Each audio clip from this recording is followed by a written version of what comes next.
I got an email the other day from someone who said, Jane, should I practice in a resonant room or a dead room? And I had the most entertaining time replying to this because there's pros and cons to both. A dead room, which is full of cushions and carpet and bedding and beds and sofas, and a resonant room like a bathroom. I'm going to show you the pros and cons of both in a moment. But first, my name is Jane Cavanagh. My business shows flute students and flute players, adult flute players, how to quickly improve their playing by making tiny little changes to their technique. Basically, it's learning the correct fundamental techniques of flute playing. I'll show you more about these tiny little changes that you can make, in particular to your sound, at the end of this video. I've created a mini course and you can do it for free. I'll show you at the end.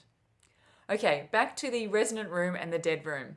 Let's start with the dead room. An example of a dead room is a room that's full of soft things, full of carpet, sofas, and all soft surfaces that soak up the sound.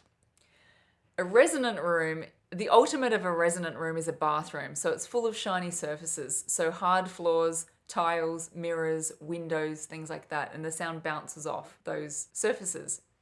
I wrote the funniest little checklist. I think I've got to read this so that I get it right. So in a shiny resonant room like a bathroom, your ego will be boosted. You will sound amazing. All of your flaws in your playing, well, maybe not all of them, but most of your flaws will be hidden and you'll just go, whoa, I sound great. I have students that discover playing in bathrooms for the first time and they come into a lesson, they're like, I sounded amazing. And you're like, yep, that's true, you do. So if you want to feel good about your playing in a bathroom, but because your faults are hidden, you don't get to work on them because you don't get to learn what they are. So there's a downside to playing in such a shiny room.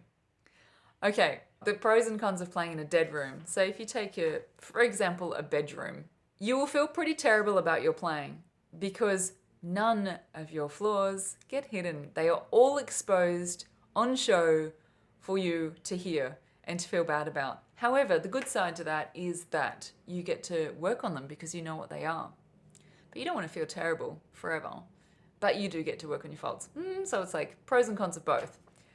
A nice little analogy would be a shiny room, a resonant room, would be an example in life of always being told how magnificent you are, even when you do bad things. You're like, doesn't matter, you're amazing, you can do anything. So too much of that is really not going to create such a great human. So the opposite to that would be playing in a dead room would be like being told that you're always terrible your whole life. Even when you do an amazing job, they're like, yeah, it's not really that good. So you can pretty much work out now that you want a balance between these two things. So you want some truth. Sometimes you want to see your faults so that you know what they are. This is in your flute playing now, but probably like personality too. But you also want to feel good about yourself and your playing, which is quite easy to arrange because you don't have to go and find the perfect room that's in between exactly the two, because most rooms in a house are a bit of a combination of those two rooms. For fun, go now and go and play in your bathroom and you'll see what I mean. And just compare that to your bedroom, say, and it will sound totally different. Now, I need to point this out. When you perform, you really want to perform in a resonant room. A great example of a common resonant performance room is a church. Lots of timber, lots of hard surfaces, lots of bouncy surfaces for the sound to bounce off. You always want to perform in a resonant room because the audience doesn't want to hear your faults. You want them to make you think that you're better than you are or that you're just generally good.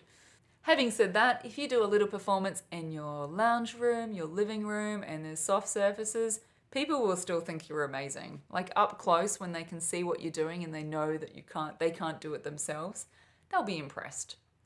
So there you go. That's a little rundown of resonant rooms versus dead rooms for practicing and performing. Now onto that 3-day mini course that I mentioned. If you want to quickly improve your sound on the flute, I'm going to teach you 3 tiny little techniques, a little one every day for 3 days. You can sign up here at www.flute.school/free. See you there. Otherwise, see you next week for another video.